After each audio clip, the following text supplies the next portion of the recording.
జూబ్లీహిల్స్ ఉప ఎన్నికల్లో కాంగ్రెస్ విజయం ఖాయమని టీపీసీసీ అధ్యక్షుడు మహేష్ కుమార్ గౌడ్ నమ్మకం వ్యక్తం చేశారు. అభివృద్ధి సంక్షేమ పథకాలతో ప్రజలు కాంగ్రెస్ వైపు మొగ్గు చూపుతున్నారని అన్నారు. అభ్యర్థి నవీన్ యాదవ్ యువ నాయకుడు, ప్రజల్లో విస్తృత మద్దతు పొందిన వ్యక్తి అని చెప్పారు. స్థానిక సమస్యల పరిష్కారానికి కట్టుబడి పనిచేస్తున్నారని గౌడ్ వివరించారు. మిత్రపక్షాల మద్దతు, ప్రభుత్వ ప్రదర్శనతో పెద్ద మెజార్టీ సాధిస్తామని తెలిపారు.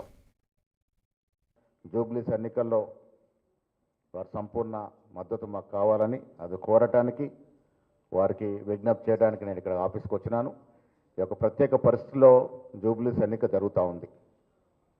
అక్కడ ఉన్నటువంటి శాసనసభ చనిపోయిన ధర్మిల ఈ ఎన్నిక వచ్చింది. అక్కడ నిరంతరం ప్రజల్లో ఉండి ప్రజల కష్టకాల్లో మమేకమై పాలు పంచుకున్నట్టు యువకుడికి నవీన్ యాదవ్కి కాంగ్రెస్ పార్టీ అభ్యర్థిగా నిలిపింది. వారి అభ్యర్థంతో తోడు రేవంత్ రెడ్డి గారి ప్రభుత్వం ఇస్తున్నటువంటి అభివృద్ధి సంక్షేమాలు ప్రజల్లో బాగా పోతూ ఉన్నాయి.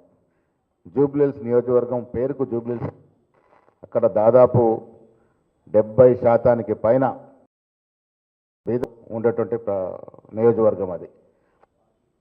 సన్న బియ్యం అందుతూ ఉన్నాయి, రేషన్ కార్డులు వస్తూ ఉన్నాయి, ఇందిరా మహిళల స్కీమ్ అందుతూ ఉంది, ఉద్యోగాలు వస్తూ ఉన్నాయి.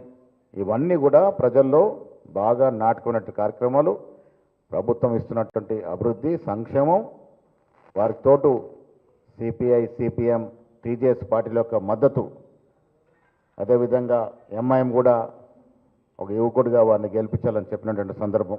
సో వీరందరి మద్దతుతో పాటు ప్రభుత్వం ఇస్తున్నటువంటి అభివృద్ధి సంక్షేమం డెఫినెట్గా మాకు దోహదపడుతుంది. మిత్రపక్షాల మద్దతు, ప్రభుత్వ సంక్షేమం, అభివృద్ధి, యువకుడైనటువంటి అభ్యర్థి అక్కడ కాంగ్రెస్ అభ్యర్థి కావడం, ఇవన్నీ కనీసం 50,000కు తగ్గకుండా జూబ్లీ నియోజకవర్గ సీటు కాంగ్రెస్